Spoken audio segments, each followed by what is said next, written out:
नमस्कार, आप देख रहे हैं के न्यूज़ इंडिया और मैं हूं आपके साथ गरिमा बाजपेयी। बात करते हैं पाप के अयोध्या कांड की। जी हां, उत्तर प्रदेश के अयोध्या में नाबालिग से गैंगरेप का मामला गर्मा गया है। भारतीय जनता पार्टी ने इस मामले को जोरदार तरीके से उठाया है। समाजवादी पार्टी नेता मोहित खान के इस घटना में सीधी संलिप्तता के बाद से पार्टी आक्रामक है। सामूहिक बलात्कार के शिकार नाबालिग लड़की के परिजनों से मिलने के लिए भारतीय जनता पार्टी का एक प्रतिनिधिमंडल रविवार को अयोध्या पहुंचा। अयोध्या के पूर्व महापौर ऋषिकेश उपाध्याय ने कहा कि भाजपा प्रतिनिधिमंडल ने गैंगरेप के शिकार नाबालिग लड़की के परिजनों से मुलाकात की है। बीजेपी प्रतिनिधिमंडल में यूपी के पिछड़ा वर्ग कल्याण मंत्री नरेंद्र कश्यप, राज्यसभा सांसद बाबूराम निषाद और सदर विधायक वेद प्रकाश गुप्ता मुख्य रूप से मौजूद रहे। इसके अलावा भाजपा महानगर जिलाध्यक्ष कमलेश श्रीवास्तव और भाजपा जिलाध्यक्ष संजीव सिंह भी भद्रसा पहुंचे। सभी नेताओं ने पीड़ित परिवार से मुलाकात कर उन्हें मदद का भरोसा दिलाया है। और दूसरी ओर राष्ट्रीय बाल आयोग ने अयोध्या में नाबालिग से गैंगरेप केस में स्वतः संज्ञान लिया और आयोग ने लड़की की गोपनीयता को बनाए रखने और आरोपी सपा नेता पर कार्रवाई करने की बात कही है। इस पूरी घटना को लेकर आयोग ने गंभीरता दिखाई और इससे सपा नेता की मुश्किलें बढ़ती तय मानी जा रही हैं। बताते चलें कि इससे पहले इस मामले में शनिवार को रेप के मामले में मुख्य आरोपी सपा नेता मोहित खान पर अब बुलडोजर एक्शन हुआ था। मोहित खान की बेकरी समेत प्रॉपर्टी का ये एक्शन हुआ था और शुक्रवार को ही राजस्व विभाग ने आरोपी की संपत्ति की पैमाइश की थी और आज फिर से राजस्व विभाग की टीम यहां पर भारी फोर्स के साथ में पहुंची और बुलडोजर की कार्रवाई की है। मोहित खान पर तालाब और कब्रिस्तान के साथ कई सरकारी जमीनों पर अवैध कब्जा करने का भी आरोप है। तो वहीं रेप मामले में सुलह न करने पर पीड़ित परिवार को सपा नेताओं के द्वारा जान से मारने की धमकी भी दी गई थी और पीड़िता को यह धमकी अस्पताल में दी गई। परिजनों को सुलह न करने पर धमकी देने के मामले में समाजवादी पार्टी के नेता और नगर पंचायत भदरसा के चेयरमैन मोहम्मद राशिद, सपा नेता जय सिंह राणा और एक अन्य के खिलाफ भी मुकदमा दर्ज हुआ है। दरअसल गैंगरेप की यह घटना अयोध्या के पूरा कलंदर थाना क्षेत्र की है, जहां एक नाबालिग से दुष्कर्म के बाद आरोपियों ने उसका अश्लील वीडियो बना लिया, फिर लंबे समय तक उसे ब्लैकमेल करके बारी बारी रेप करते रहे और इस मामले का खुलासा तब हुआ जब पीड़िता 2 महीने की गर्भवती हो गई। 12 वर्षीय बच्ची 4 बहनों में सबसे छोटी है। पिता की 2 साल पहले ही मृत्यु हो गई है। घर का गुजारा उसकी मां और बहनों के द्वारा मजदूरी से मिले पैसों से चलता है। बताते चले कि पीड़िता के परिजनों ने पुलिस के इस मामले की शिकायत की, लेकिन आरोप है कि शुरू में इस पर कोई एक्शन नहीं लिया गया। बाद में जब हिंदू संगठनों के साथ निषाद पार्टी के लोगों ने गुस्सा दिखाया तो पुलिस ने सपा के भदरसा नगर अध्यक्ष मोहित खान और उसकी बेकरी पर काम करने वाले राजू को गिरफ्तार कर लिया है। पीड़िता की मां ने कहा कि जब हम शिकायत लेकर चौकी गए तो दरोगा ने हमसे कहा कि राजू का नाम रखिए लेकिन दूसरा नाम हटा दीजिए। फिर एसपी के दखल के बाद हमारा मामला लिखा गया। हमें आरोपियों के लिए फांसी की सजा चाहिए। बताते चलें कि अयोध्या गैंगरेप पीड़िता की मां ने शुक्रवार को मुख्यमंत्री योगी आदित्यनाथ से मुलाकात की थी। सीएम आवास पर हुई मुलाकात में मुख्यमंत्री ने पीड़ित परिवार को आरोपियों के खिलाफ सख्त और कड़ी कार्रवाई करने का भरोसा दिया था और इस मुलाकात के बाद पूरा कलंदर थाना अध्यक्ष रतन शर्मा और भदरसा चौकी इंचार्ज अखिलेश गुप्ता को सस्पेंड कर दिया गया था। सपा नेता पर बुलडोजर एक्शन के बाद सपा प्रमुख अखिलेश यादव की प्रतिक्रिया सामने आई है। एक्स हैंडल पर उन्होंने कहा कि कुकृत्य के मामले में जिन पर भी आरोप है उनका डीएनए टेस्ट कराया जाए। आरोप सच हो तो कानून के हिसाब से दोषी को सजा दी जाए और अगर आरोप झूठे साबित हो तो सरकार के शामिल अधिकारियों पर कार्रवाई की जाए। वहीं बसपा सुप्रीमो मायावती ने सरकार द्वारा की गई कार्रवाई का समर्थन किया। साथ ही अखिलेश के डीएनए टेस्ट के सवाल पर अखिलेश यादव पर ही निशाना साधा है और कहा कि उनकी सरकार में कितने डीएनए टेस्ट हुए थे। इसी बीच यूपी सरकार में कैबिनेट मंत्री संजय निषाद अस्पताल जाकर पीड़ित परिवार से मिले और इस दौरान मीडिया से बात करते हुए संजय निषाद रोते नजर आए। उन्होंने जहां सरकार का धन्यवाद दिया तो वहीं अपने समाज के लिए हर संभव लड़ाई लड़ने की बात भी कह डाली है और आज इसी पर विस्तार से करेंगे बातचीत। खास मेहमानों का पैनल हमारे साथ में जुड़ेगा। हमें सब समझ में आई है, उनका संज्ञान लिया है। पूरी रिपोर्ट राष्ट्रीय नेतृत्व को सुपुर्द करेंगे और जिन अत्याचारियों ने, दुराचारियों ने ये घटना घटित की है, हमारी सरकार उत्तर प्रदेश की किसी भी स्तर पर छोड़ने वाली नहीं है और इस तरीके की सोच रखने वाले दल के नेताओं को भी हम बताएंगे कि आपको इन दुराचारियों, इन व्यभिचारियों के पक्ष में खड़ा होना ये बड़ा दुर्भाग्यपूर्ण है। एक निषाद कन्या कि आवाज, उसका दर्द इनको सुनाई नहीं पड़ा। डीएनए की जांच की बात की है अखिलेश यादव जी ने। अखिलेश यादव जी पीडीए की बात करते हो और ये मछुआरे समाज की बेटी का दर्द आपको नहीं दिखाई सुनाई पड़ा। गरीब और बेवा जो असहाय है उसकी पीड़ा आपको नहीं समझ में आई है। किस तरीके से उस दुराचारी ने, उस दुराचारी के बारे में जो बात की है, उसने इस गांव में और भी ऐसी तमाम घटनाएं घटित की हैं, लेकिन बाहुबल और धनबल के आधार पर उनको छिपाने का काम किया है। इन ऐसे सब दुर्दांत अपराधियों को, दुराचारियों को हम नकाब करने का काम करेंगे और जो इस तरीके की घटनाओं में लिप्त हैं, सरकार उन पे अंततः कार्रवाई ऐसी करेगी कि उनको कई पीढ़ियां याद रखेगी और हम रिपोर्ट करेंगे। और निश्चित रूप से मैं यहाँ आप सबसे कह के जा रहा हूँ कि राजनीतिक दल होते हैं, राजनीतिक दल में नेता होते हैं, लेकिन इस तरीके के घटना घटित करने वालों के साथ नहीं खड़े होते हैं। लेकिन समाजवादी पार्टी का अखिलेश यादव जी के दल के नेताओं का चरित्र है कि व्यभिचारी, दुराचारी और ऐसे लोगों के साथ खड़े होने का है। डीएनए की बात करके उसको बचाने का जो इन्होंने लक्ष्य लिया है और जो ये बात की है, ये बहुत ही घोर निंदाजनक है और मैं ये रिपोर्ट दिल्ली में रखूंगा। हमारे साथ में मेरे नेता, पार्टी के वरिष्ठ नेता नरेंद्र कश्यप जी, हमारी राज्यसभा की सांसद संगीता बलवंत विंद जी भी आई हैं। हम 3 सदस्यीय दल साथ में है। निश्चित रूप से हम घटना की तह तक गए हैं। घटना की रिपोर्टिंग दिल्ली में करेंगे और मैं राज्यसभा के माध्यम से ऐसे सोच रखने वाले नेताओं को बेनकाब करने के लिए जरूर विषय लाऊंगा। परिजनों की जो मांग है, रमाकांत निषाद जी हमारे साथ में, परिजनों की मांग कुछ नहीं है, लेकिन भारतीय जनता पार्टी और मेरी सरकार उनकी मांग बगैर मांगे पूरा करेगी। मैं योगी आदित्यनाथ जी से और प्रतिनिधिमंडल पूरा मेरा मांग करेगा कि 5 लाख की राशि जो उपलब्ध हुई है इसको बढ़ाकर 25 लाख किया जाए। ऐसा मैं योगी जी से आग्रह करूंगा।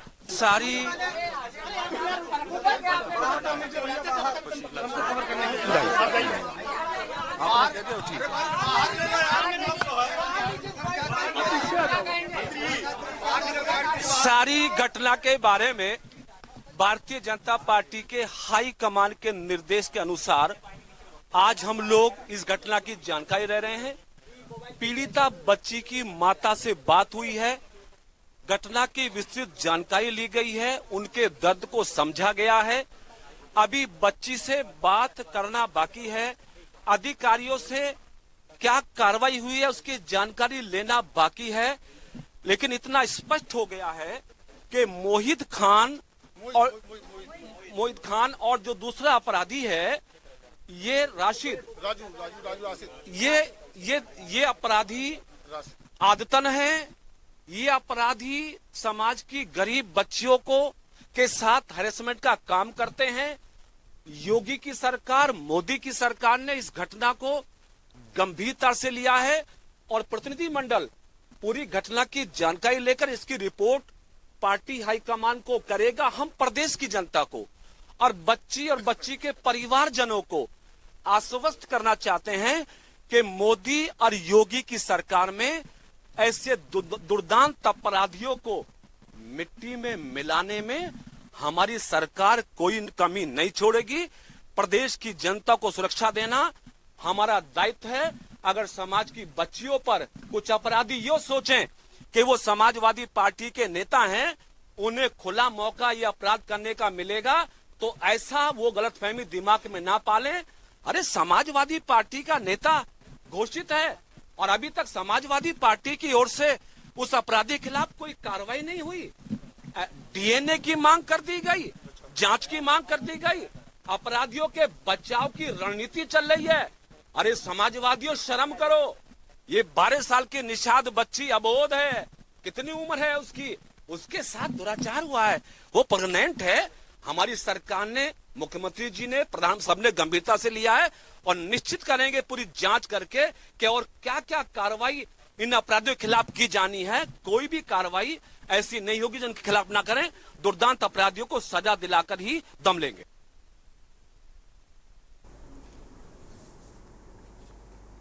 और इसी मुद्दे पर विस्तार से बातचीत करेंगे। खास मेहमानों का पैनल हमारे साथ में जुड़ चुका है।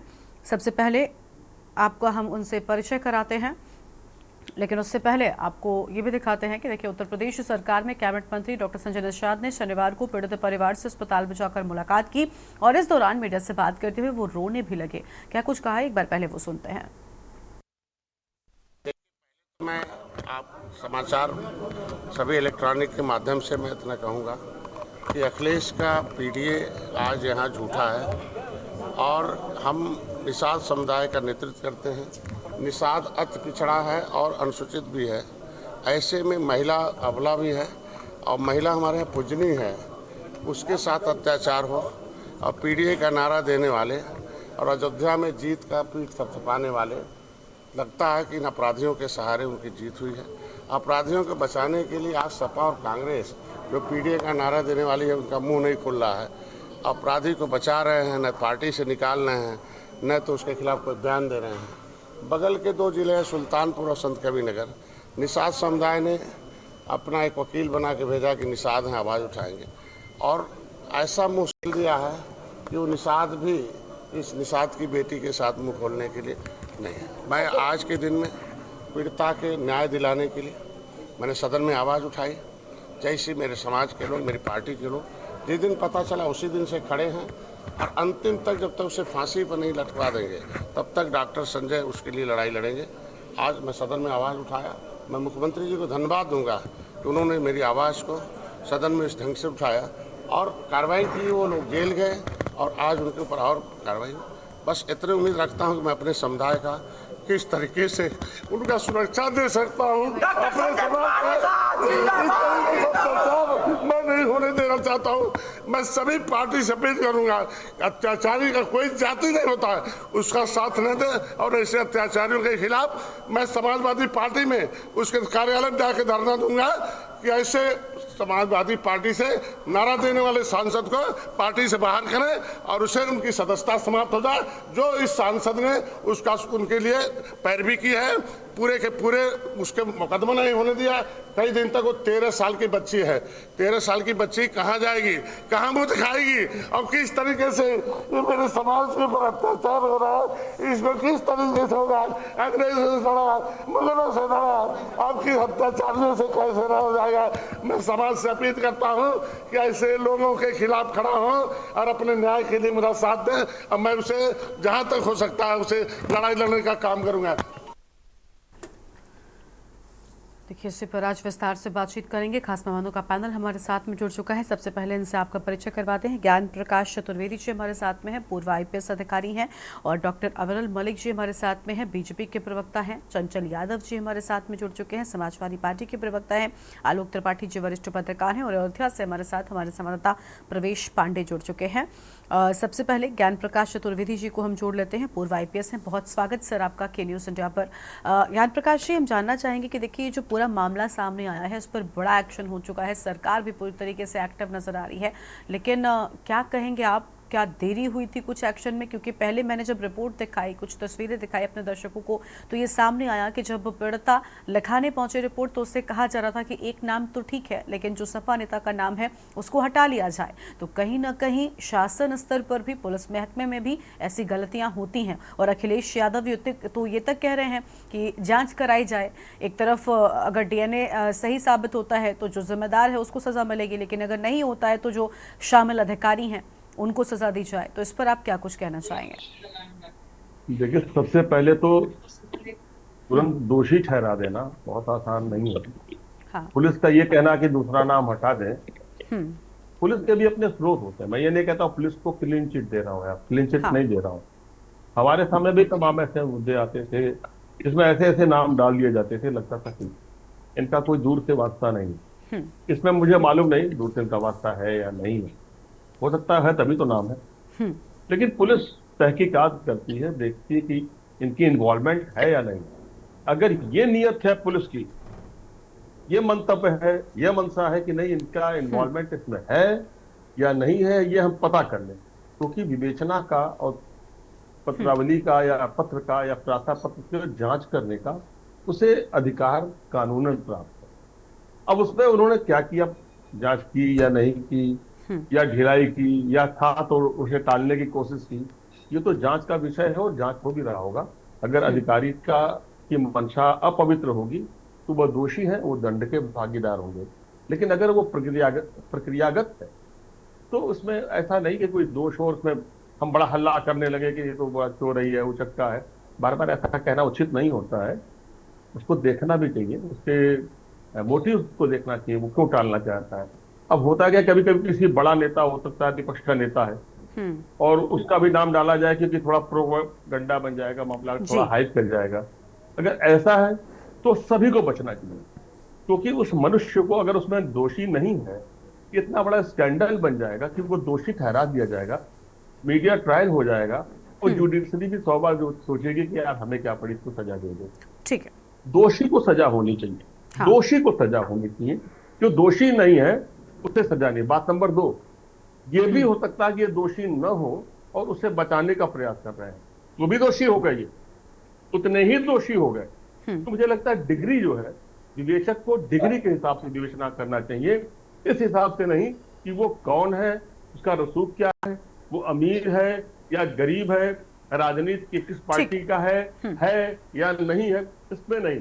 बिल्कुल शुद्ध ठीक है। आपकी विवेचना देखिए, करें, निष्पक्षता से दोषी- अगर जांच होगी, विवेचना होगी, तो कहीं ना कहीं बहुत सारी चीजें हैं जो बिल्कुल स्पष्ट रहेंगी और उसमें कोई भी विवशता नहीं होनी चाहिए। ये बिल्कुल ठीक कहा आपने। ठीक है सर, आपके पास लौटेंगे। कुछ दर्शक जुड़ चुके हैं, सबसे पहले उनको जोड़ लेते हैं। देवेंद्र जी हमारे साथ में हैं, बागपत से जुड़ गए हैं। देवेंद्र जी, बहुत स्वागत आपका। क्या राय है आपकी इस मुद्दे पर? जी, हमारी राय इस मुद्दे पे ये है, जो नाबालिग लड़की है उसके साथ जो घटना होती है उसके बयान ही सर्वोपरि हैं। 161, 164 के जो बयान होते हैं वे बयान ही उसके सर्वोपरि माने जाते हैं। लड़की का नाम भी गोपनीय रखा जाता है, और वो केस जो है उस लड़की का जो एक जीवन का मरण का प्रश्न है, उसकी बजाय डीएनए टेस्ट की जो बात आ रही है, इसके हम घोर विरोधी हैं। और लड़की को हम न्याय दिलाने के लिए तैयार हैं, क्योंकि जनता जनार्दन सब जानती है। जो राजनीति करने वाले हैं वे राजनीति करने वाले से उन्हें बाज आना चाहिए। ऐसे मुद्दे पर राजनीति नहीं होनी चाहिए। ये बच्ची के जीवन और उस परिवार का हम तो साधुवाद देते हैं, जिस परिवार अपनी लड़की के साथ खड़ा होकर आवाज उठाई, उस परिवार को धन्यवाद देना चाहिए। ताकि इतनी आवाज नहीं उठेगी तो अपराधी सुरक्षित रहेंगे, आवाज उठी तो अपराधी पकड़े गए, और अपराधी को पकड़ने में हमारी भूमिका होनी चाहिए। अपराधी ना हो इस दुनिया में तो ये लड़की सुरक्षित रहेंगी। अपराधी से बचाना हमारा काम है, हमारी संस्कृति को बचाना अपना काम है। ये हमें इस राजनीति से दूर रह के भी हमें ये काम करने हैं। तो मैं आपसे ये रिक्वेस्ट करता हूँ, आप अपने चैनल के माध्यम से गरिमा जी दूर दूर तक आवाज पहुंचाओ, और अगर हमारी भी कहीं जरूरत है, कहीं भी किसी भी जिले में ऐसा अपराध होता है उसमें अपराधी बचने ना पाए। ठीक है, बहुत शुक्रिया आपका देवेंद्र जी हमारे साथ जोड़ने के लिए। एक और दर्शक हैं, श्याम सोनकर जी हमारे साथ में है कानपुर से। बहुत स्वागत आपका भी। क्या कहना चाहेंगे आप इस मुद्दे पर? श्याम सोनकर जी, आपको आवाज मिल रही है हमारी? देखिए, उनसे संपर्क टूट गया है। वापस अपनी चर्चा का रुख कर लेते हैं। खास मेहमान हमारे साथ में लगातार बने हुए हैं। अब शुरुआत करेंगे चंचल यादव जी के साथ में। चंचल जी, अखिलेश यादव जी ने डीएनए टेस्ट कराने की बात करती है। एक तरफ सत्ता पक्ष तो उनके इस बयान की निंदा कर ही रहा है, लेकिन आज बीएसपी सुप्रीमो ने भी कह दिया कि अखिलेश यादव के वक्त में कितने डीएनए टेस्ट हुए थे। आपको लग रहा है कि ऐसी मुश्किल घड़ी में, ऐसे मुश्किल वक्त में इस तरीके का बयान देना एक जिम्मेदारी भरा व्यक्तित्व जो उनका है उस पर शोभा देता है? देखिए गरिमा जी, सबसे पहली बात तो दो तीन चीजों को समझने की जरूरत है। भारतीय जनता पार्टी के लोग जो है सदैव जाति की राजनीति के, धर्म की राजनीति करते हैं। सदैव इनका एक काम रहा है कि जाति को जाति से लड़ाओ, धर्म को धर्म से लड़ाओ, बांटो और राज करो। ये बताइए, आदरणीय नेता हमारे अखिलेश यादव जी ने स्पष्ट कहा कि अगर ये जो घटना हुई है इतनी निंदनीय है, जितनी इतनी भर्त्सना की जाए उतना कम है, क्योंकि ये घटना बहुत जघन्य घटना है और जिन लोगों ने भी किया है उसके खिलाफ सख्त से सख्त कार्रवाई की जाए।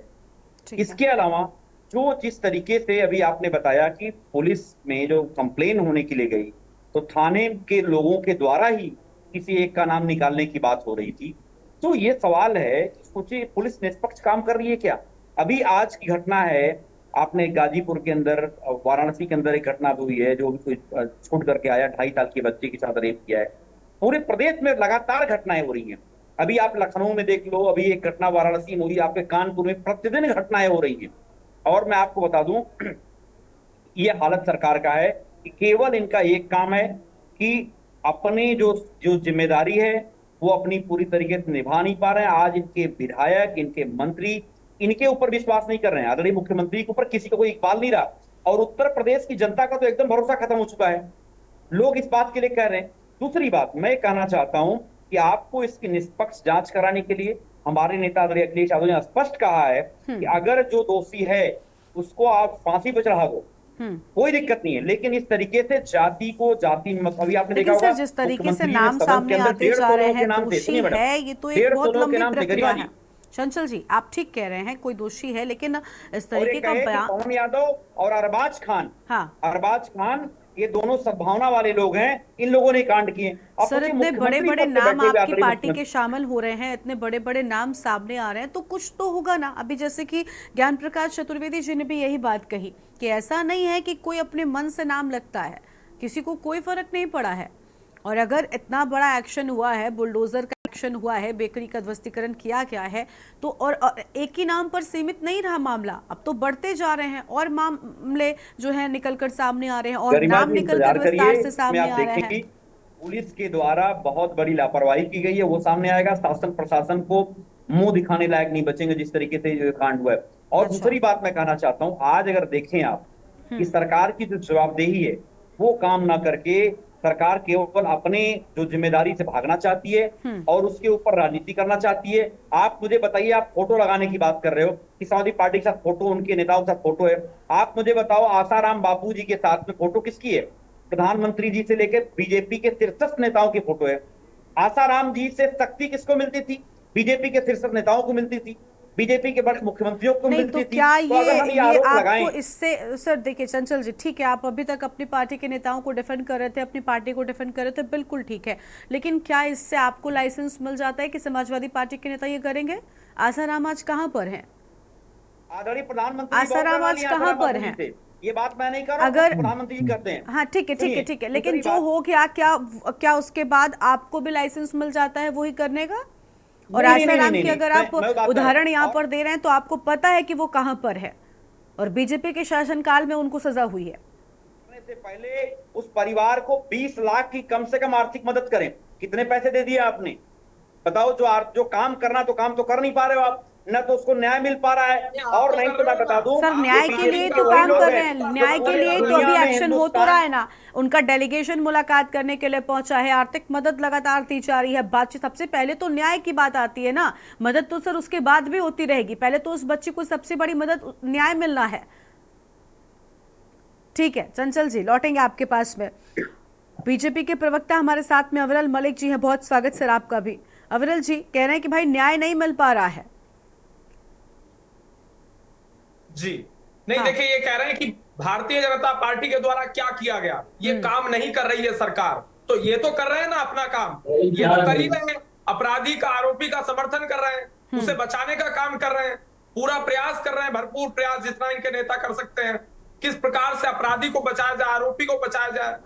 तो इनकी क्या मंशा है वो स्पष्ट हो चुकी है और जनता जानती है। और भारतीय जनता पार्टी ने क्या कुछ किया उसका प्रमाण आपसे हमें नहीं चाहिए।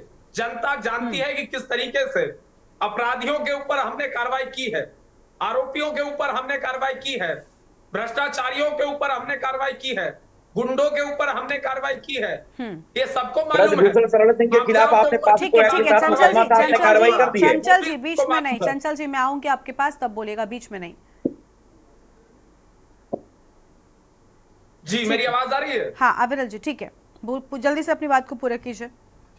जी देखिए, भारतीय जनता पार्टी की सरकार के ऊपर सवाल खड़े कर रहे हैं। सबसे पहले अपने गिरबान में झांक कर इन्हें देख लेना चाहिए कि किस प्रकार से इनके नेता अखिलेश यादव उस व्यक्ति का समर्थन कर रहे हैं और किस लिए कर रहे हैं, वोट बैंक के लिए कर रहे हैं। ये वोट बैंक के आधार पर चलने वाले लोग हैं, इन्हें वोट बैंक सर्वोपरि ये लोग मानते हैं, इनके लिए वोट सर्वोपरि है, वोट बैंक सर्वोपरि है। ये राजनीति को सर्वोपरि मानने वाले लोग हैं, ये जनहित सर्वोपरि नहीं मानते हैं, ये सबको मालूम है। ये एक वर्ग का साथ, एक वर्ग का विकास करने वाले लोग हैं, ये एक वर्ग के ही साथ खड़े होते हैं हमेशा, ये भी सबको मालूम है। और उसी वर्ग के साथ ये आज भी खड़े हैं और सदा खड़े रहेंगे, चाहे वो अपराध भी कर लें। क्योंकि ठीक वहां है। इनका वोट बैंक है। ठीक है सर, ठीक है, आपके पास लौटेंगे। कुछ दर्शक हमारे साथ में हैं, सबसे पहले उनकी राय जानते हैं। श्याम सोनकर जी हमारे साथ में एक बार फिर से जुड़ चुके हैं कानपुर से। आवाज मिल रही है श्याम जी आपको? जी मिल रही है आवाज। जी, क्या कहना चाहेंगे आप इस मुद्दे पर? गर्मा जी, मैं ये कहना चाहता हूँ, अभी टीवी में स्लोगन चल रहा है अयोध्या का पाप। तो कोई मुसलमान अगर घटना कर देता है तो पाप हो जाता है, और जो सब इतनी घटनाएं दूसरे लोग कर रहे हो कि आप पुण्य का काम कर रहे हैं। नहीं, आप इस पे जरा थोड़ा भी पूछिए लोगों से, जो आपके वहाँ चैनल में लोग बैठे हैं, इतना प्रोपेगेंडा बना के टीवी में कि आप लोग सब यही देखने के लिए बैठते क्या टीवी को। ठीक है सर, बहुत शुक्रिया आपका अपनी राय रखने के लिए। हमारे साथ में कुछ और दर्शक भी हैं। कल्पना हमारे साथ में है जम्मू से। बहुत स्वागत कल्पना जी, आपका भी आवाज मिल रही है, आपको क्या कहना चाहेंगे आप? मैं ये कहना चाहती हूँ, आपके टीवी चैनल के माध्यम से शिवपाल यादव जी, अखिलेश यादव जी, उस लड़की की, उस बालिका की देखिए क्या इस टाइम हालत है। उसकी तुलना मैं एक नीलकंठ से कर रही हूँ, भगवान शिव से, जिसने समाज का जहर, इन समाजवादी पार्टी के गुंडों का जहर अपने गले में रखा है। ना वो निकल सकती है, ना वो इसे फेंक सकती है। कैसे कहते हैं आपकी डीएनए टेस्ट हो? शर्म आनी चाहिए आपको। यूपी की जनता को सचेत रहने की जरूरत है। इनकी कुछ सीटें क्या पार्लियामेंट में, संसद में आ गई मनचलों ने और इनके गुंडों ने यूपी को अब डराना और धमकाना शुरू कर दिया है। ठीक है सर, ठीक है, ठीक है मैम, बहुत शुक्रिया कल्पना जी आपका अपनी बात रखने के लिए। तो देखिए, मोहित खान की बेकरी पर बुलडोजर चल गया है और अयोध्या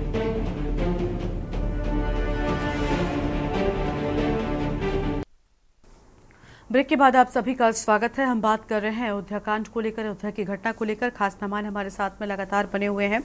देखिए, आलोक त्रिपाठी जी के पास में जाएंगे, वरिष्ठ पत्रकार हैं। आलोक जी, पूरे मामले में आपने देखा कि किस तरीके से राजनीति शुरू हो गई है। एक तरफ बीजेपी है जो अलग बातें कर रही है, लेकिन समाजवादी पार्टी की ओर से जिस तरीके के बयान सामने आए हैं जिनकी निंदा हो रही है कहीं ना कहीं, क्योंकि डीएनए टेस्ट की बात अखिलेश यादव कर रहे हैं, लेकिन इस पूरे मामले में अधिकारियों को शामिल करना क्या लग रहा है कि इतना बड़ा एक्शन क्या हवा में ले लिया क्या?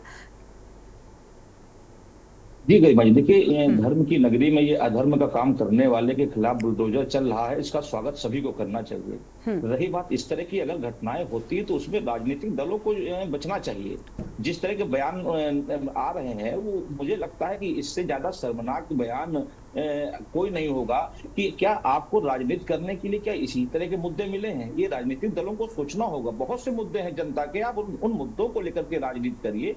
लेकिन अगर इस तरह के होगा कि आप उसकी जांच की मांग करेंगे, क्या बलात्कार पीड़िता अपना सबूत पेश करेगी, तो ये इससे ज्यादा निंदनीय क्या होगा? तो ये एक बड़ा सवाल है कि राजनीतिक दल आखिर किस हद तक नीचे आ गए हैं, कि क्या कर रहे हैं, किस तरह के बयान दे रहे हैं। दूसरी चीज मैं कहना चाहता हूँ कि क्या मुख्यमंत्री जी के संज्ञान में आने के बाद इस तरह की तेजी आई?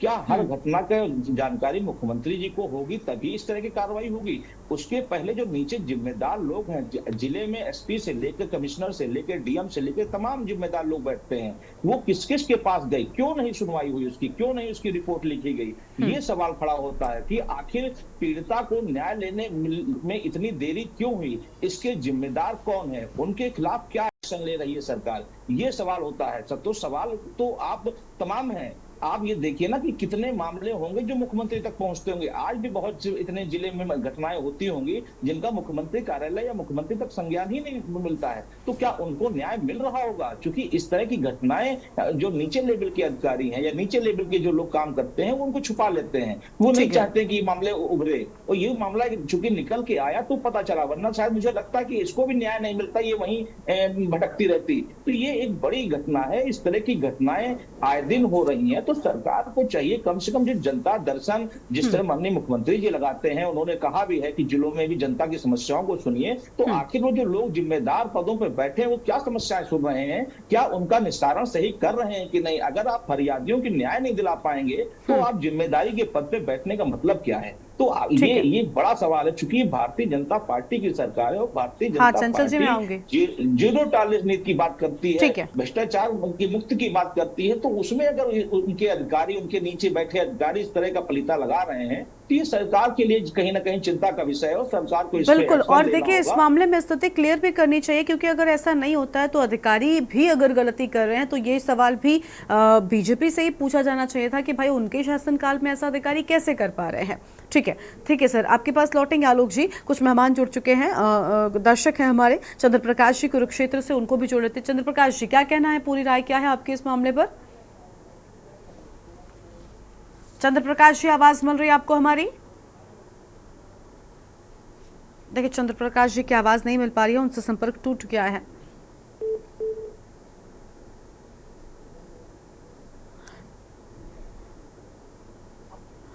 एक और दर्शक हमारे साथ में है, क्या नाम है आपका?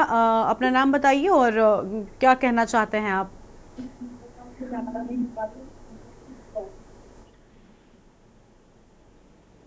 आवाज मिल रही है आपको?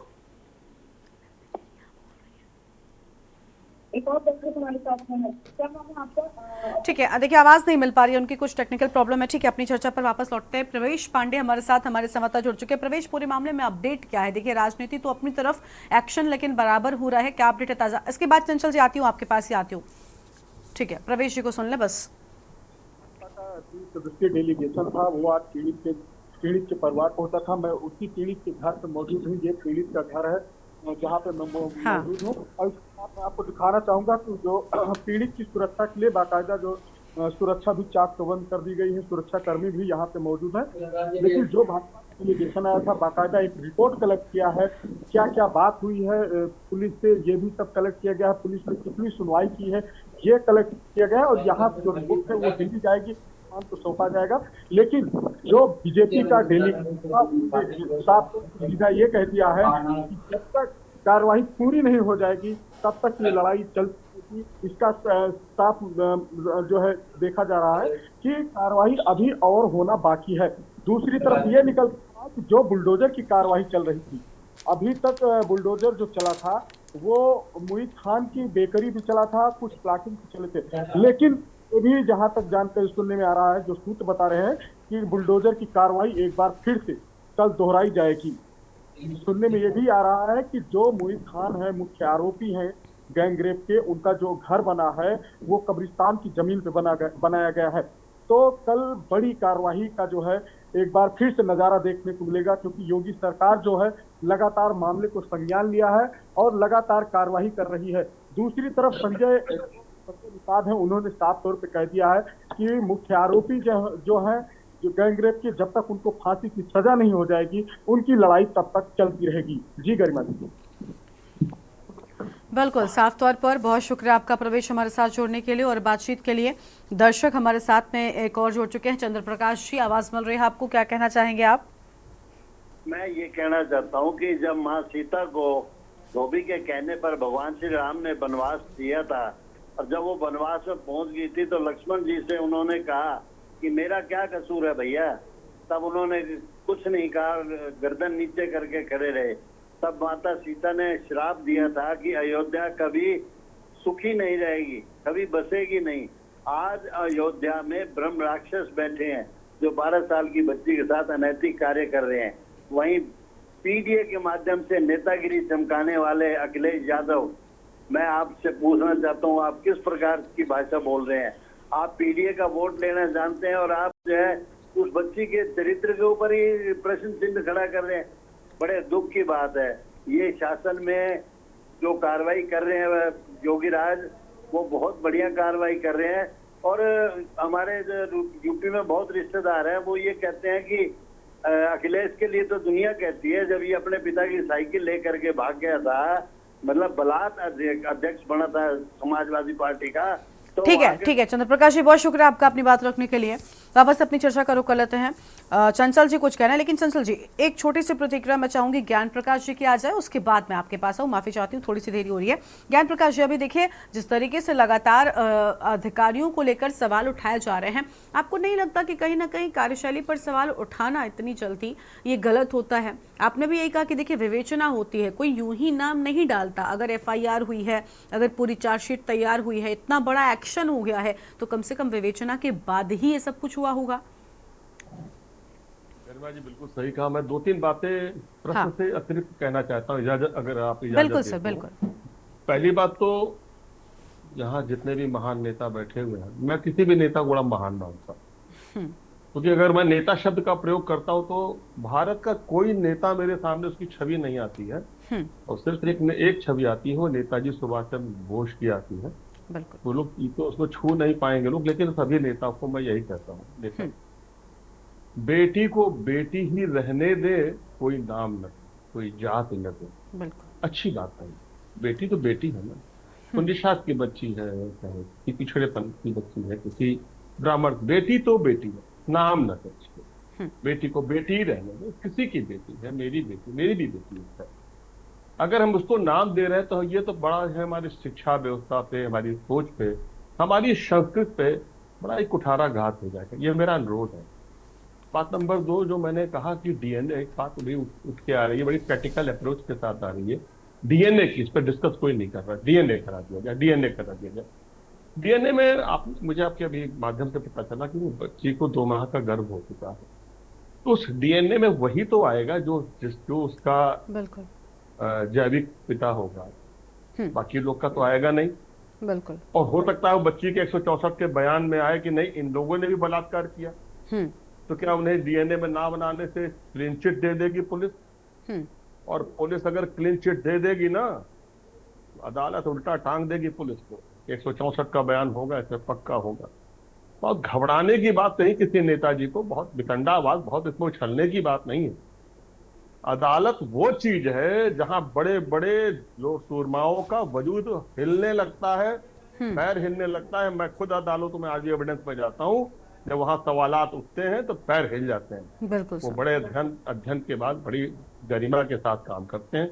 रही बात चूक की, चूक होगी तो दोषी होंगे, सजा पाएंगे वो। एक सवाल अभी एक जने ने कहा कि जब योगी जी संज्ञान में लेते हैं तभी कार्रवाई होती है।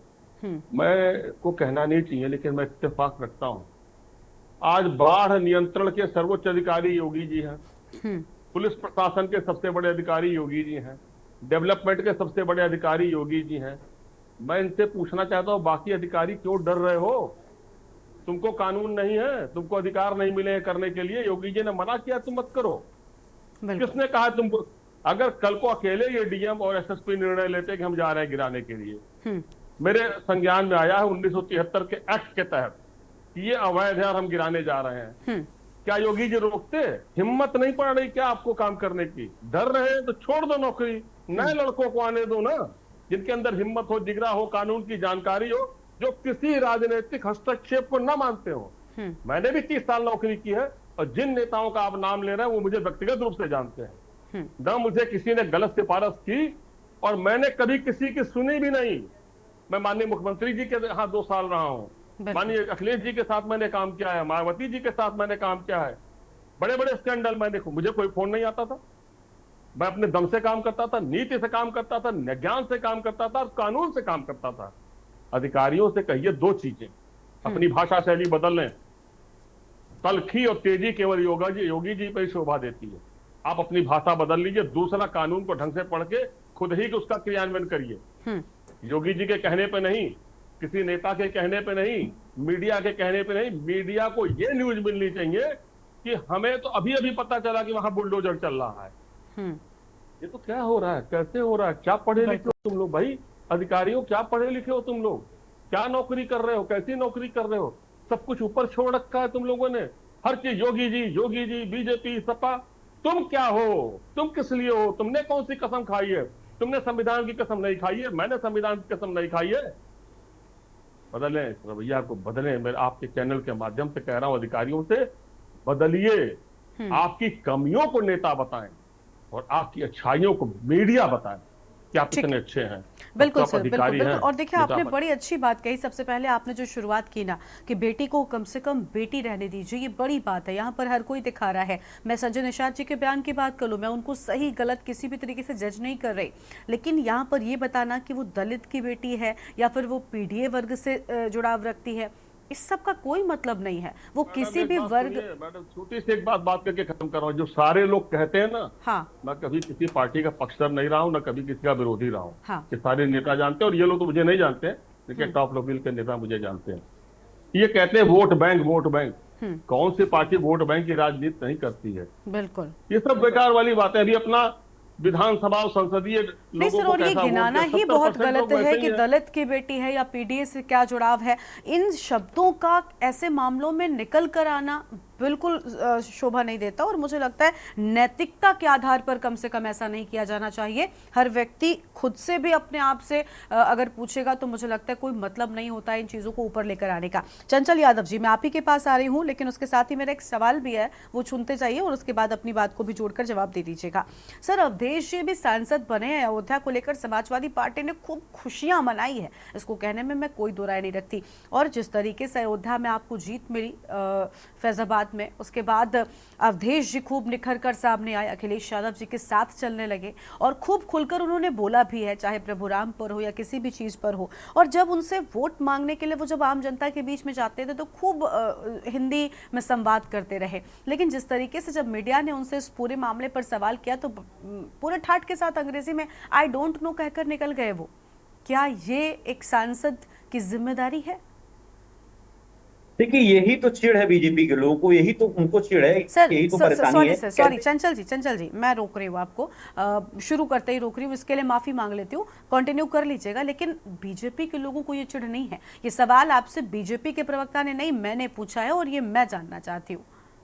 देखिए, बीजेपी के लोगों को इतनी तगड़ी चिढ़ है, वहां पे आपने देखा होगा जैसे ही अयोध्या से हम लोग जीते उसके बाद से कई सारे फरमान जारी किए कि वहां पे लोकल लोगों को जो है ये नहीं करने देंगे, वो नहीं करने देंगे, बहुत सारी बातें आप लोग चलाई भी थी मीडिया में। मैं इतनी बात कहना चाहता हूँ, राजू नाम का लड़का जो मोहित खान की बेकरी में काम करता था, अभी आपने देखा होगा बहुत सारी मीडिया ट्रायल भी चल रहे हैं, सब सारी चीज जानकारी भी आ रही। राजू का अफेयर उस लड़की से था, और राजू, एक बताइए, मोहित खान की उम्र 72 साल है, और राजू के एवज में जब बीजेपी ने पूरा मामला 2 महीने से लड़की प्रेग्नेंट है, 2 महीने पहले की सोचिए परिवार से लोगों को लेकर के बीजेपी ने ये मामला केवल और केवल एक मुसलमान होने की वजह से मोहित खान को घसीट करके और सपा से जोड़ करके जो अयोध्या में जो सपा को जीत मिली है, ये मैं इसीलिए डीएनए टेस्ट की बात हो रही है। हम कह रहे हैं अगर मोहित खान अगर अपराधी हैं, अगर उन्होंने ऐसा गलती किया है तो निश्चित तौर से आप जो कार्रवाई करिए, लेकिन कम से कम ये जरूर होना चाहिए कि आप इस तरीके से,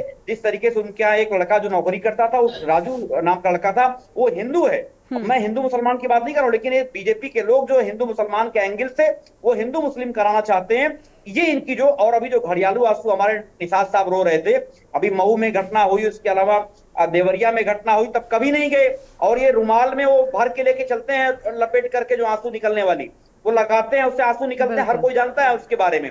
सुनिए, तो ये वो लोग हैं जिनका एक तरीके से बस केवल दिखावा, इनका चाल चरित चेहरा ऐसा है कि केवल और केवल जो है धर्म को धर्म से, जाति को जाति का चश्मे से एंगल देख करके लड़ाने का काम करते हैं। मैं ये पूछना चाहता हूँ गरिमा जी, मुझे बड़ी ईमानदारी बताइए, अगर जब जांच होती है, जब मीडिया क्या नाम है, कोर्ट में ट्रायल होता है, हमारे जीपी सर यहाँ पे हैं और बड़ी पोस्टों पर रहे हैं, आपने देखा भी होगा, कोर्ट में डीएनए तो होगा ना, तो डीएनए की बात अगर राष्ट्रीय अध्यक्ष ने कही, इसमें बुराई क्या है? और हम कह रहे हैं कि अगर जांच अगर होने की बात हो रही है तो उसमें विपक्ष अपनी बात कर रहा है, जांच करके आप तो करिए, उसमें कोई दिक्कत नहीं है। और सरकार अभी तक क्या कर रही है? सरकार अभी तक क्या कर रही थी?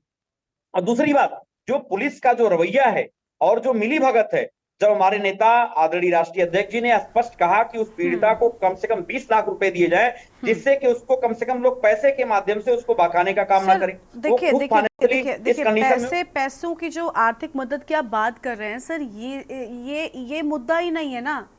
क्या पहले प्राथमिकता आर्थिक मदद होनी चाहिए? मैं नहीं कह रही कि नहीं होनी चाहिए, बिल्कुल होनी चाहिए आर्थिक मदद, लेकिन सबसे पहले प्राथमिकता तो उसे न्याय दिलाना है ना। क्या आप 20 लाख या 50 लाख देकर किसी के दर्द को मिटा सकते हैं? किसी परिवार की इज्जत वापस दिला सकते हैं? ये आर्थिक मदद की का कोई मतलब नहीं है। इस पर बात होनी चाहिए, लेकिन बहुत बाद में।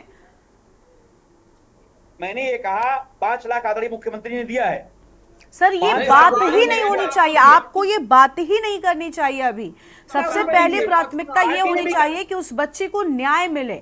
आप सोचिए ना, अगर ये बच्ची हमारे आपके घर की होती, कोई क्या 50 लाख देकर भी इस दर्द को मिटा सकता है? तो ये मुद्दा नहीं है कि उसे कितनी आर्थिक मदद मिली और आर्थिक मदद के लिहाज से कोई उसे भटका देगा। सर, ऐसे तो फिर हर मामले में कोई ना कोई आर्थिक मदद के बहाने बयान बदलवा सकता है। ये मुद्दा नहीं है और कृपया करके उस चीज को मत उठाइए। ठीक है, बीजेपी के प्रवक्ता हैं, उनके पास जाते हैं जल्दी से। सर देखिए, वोट बैंक की बात अभी आपने अपने पहले जवाब में छेड़ी थी। आपको लग रहा है कि ये सारी चीजें बातचीत के लायक हैं? और अगर आपके अधिकारियों पर ये सवाल उठा रहे हैं, अभी फिलहाल सत्ता में आप है इसलिए मैं आपके अधिकारियों का शब्द इस्तेमाल कर रही हूं, तो अधिकारियों का काम इतना स्पष्ट क्यों नहीं है कि आज इनको ये मौका मिल गया कि इन्होंने अधिकारियों को भी कटघरे में खड़ा कर दिया? जी नहीं, सबसे पहले अपनी पार्टी के अंदर ये झांक कर देख ले, जिस व्यक्ति के साथ अयोध्या के सांसद घूमते हैं, उठते हैं, बैठते हैं, खाते हैं। अरे आसाराम बापू के साथ आपके सारे के सारे मंत्री विधायक घूमते हैं, सारे चंचल जी, आप बहुत समझदार हैं और मैं आपसे इस तरीके की उम्मीद नहीं रखती हूँ। चंचल जी, सारी बातें एक तरफ, लेकिन आप समझदार प्रवक्ताओं में से मैं आपको गिनती हूँ। चंचल जी प्लीज, बीच में नहीं। चंचल जी प्लीज, चंचल जी प्लीज, आप बोल रहे थे वो नहीं बोले। चंचल जी, आखिरी वक्त है, बहुत कम समय है, 1-2 मिनट के बाद है, प्लीज। अविरल जी, अतीक अहमद को बताओ, 5 को ऐड के तहत। चंचल जी मैं कुछ कह रही हूँ, चंचल जी मैं कुछ कह रही हूँ आपसे, प्लीज प्लीज आप कम से कम इस चीज को मेंटेन रखिए। मैं आपको नहीं मानती उन प्रवक्ताओं में से जो बीच में बोलना शुरू कर देते हैं, तो प्लीज प्लीज मेरी बात मान लीजिए। इतना बोलिए जल्दी से अविरल जी, जल्दी से। जी देखिए, जिस तरीके से भारतीय जनता पार्टी के ऊपर आरोप लगा रहे हैं या इसमें राजनीति खेलने का प्रयास कर रहे हैं, ये बिल्कुल गलत है। इनकी मानवता मर चुकी है, इंसानियत समाप्त हो चुकी है इन समाजवादी पार्टी के नेताओं के अंदर। जिस तरीके इस विषय में ये वोट बैंक ढूंढ रहे हैं या राजनीति कर रहे हैं, आरोपी को जिस तरीके से बचाव देने का प्रयास कर रहे हैं, वो सबको नजर आ रहा है, हर व्यक्ति को नजर आ रहा है। क्यों कार्रवाई की मांग नहीं कर रहे हैं? अब तक इनका बयान क्यों नहीं आया? अभी तक ऑफिशियली कोई स्टेटमेंट इनका नहीं आया। और स्टेटमेंट क्या आता है? झूठ बोलने के लिए बैठा रखा है क्या?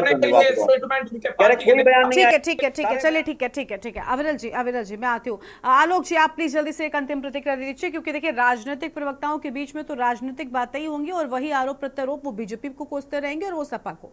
इससे आगे नहीं बढ़ पाएंगे। इस मुद्दे पर कोई बात भी नहीं करता कि बच्ची को किस तरीके से सही न्याय मिलना चाहिए, बस एक दूसरे की कार्यप्रणाली को सवालों में खड़ा करना। न्याय यदि मिलेगा तो हमारी सरकार। ठीक है अविरल जी, अभी रुक जाइए, उनको सुन लेते हैं, आलोक जी को। आलोक जी, मैं तो सुन रहा हूँ गरिमा जी, मैं देख रहा हूँ कि आखिर उस बच्ची का क्या दोष? मतलब राजनीतिक नेता अपनी रोटियां सेक रहे हैं, आप उसको सांत्वना के 2 शब्द बोलने के बजाय आप वहां वोट बैंक की राजनीति कर रहे हैं। ये सब क्या मतलब? यही राजनीति बची है इस देश में करने के लिए? जनता की समस्याओं को लेकर के कोई राजनीति नहीं है क्या? एक 12 साल की बच्ची के साथ इतनी बड़ी घटना हो गई, आप उस पर राजनीति कर रहे हैं। राजनीतिक नेता वहां रोटियां सेकने जा रहे हैं। कोई क्या बता रहा है कि वो मेरे समाज की है, कोई क्या बता रहा है, तो ये सब नहीं। लेकिन मैं कहता हूं, अगर वहां के जिम्मेदार अधिकारियों ने समय रहते उसकी बात को, उसकी पीड़ा को सुना होता तो शायद आज इतना बड़ा बखेड़ा नहीं होता। कम से कम सियासत तो नहीं हो रही होती जो अब इस पूरे मामले पर सियासत शुरू हो गई है। जी बिल्कुल। तो अगर स्थानीय लेवल पे इस तरह के जब मामले आते हैं, अगर स्थानीय लेवल पे इस तरह के मामलों का निस्तारण तुरंत हो जाए तो मुझे लगता है कि न्याय भी मिलेगा और सही न्याय मिलेगा, और इस तरह के जो राजनीतिक रोटियां सेकने वाले लोग हैं उनको मौका नहीं मिलेगा। लेकिन राजनीतिक पकड़ के मजबूत होने के चक्कर में वहां स्थानीय अधिकारी बिल्कुल कहीं ना कहीं ये सारी चीजें होती हैं जिसके चलते इस तरीके के मामले बढ़ जाते हैं और फिर पूरे मामले में सियासत गरमा जाती है। बहुत शुक्रिया आप सभी का। ज्ञान प्रकाश जी, आपका भी बहुत शुक्रिया हमारे साथ आने के लिए और बातचीत करने के लिए। देखिए डेलीगेशन ने पीड़ित परिवार से मुलाकात कर ली है, लेकिन इस अयोध्या कांड पर एक्शन भले ही हो रहा हो, लेकिन राजनीतिक दलों के जो रिएक्शन सामने आ रहे हैं वाकई वो शर्मनाक है। इस बुलेटिन में फिलहाल इतना ही। आप देखते रहिए के न्यूज़ इंडिया। नमस्कार।